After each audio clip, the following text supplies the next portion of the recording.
Ano ang pinakamagandang oras para magnegosyo?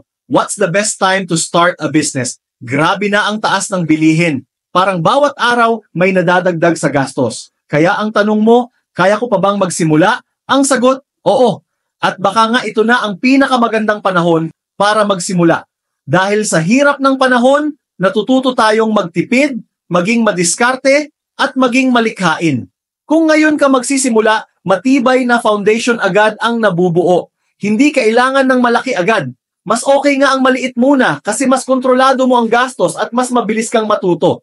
Business is not just about pera. It's about mindset, discipline, and purpose. Kahit mahalang bilihin, ang tunay na puhunan ay nasa utak, puso, at kilos mo. If you can build during hard times, you'll thrive when things get better. Believe in your power to start small and grow strong. Share mo naman sa comments, ano ang biggest challenge mo ngayon sa pagsisimula ng pagnenegosyo?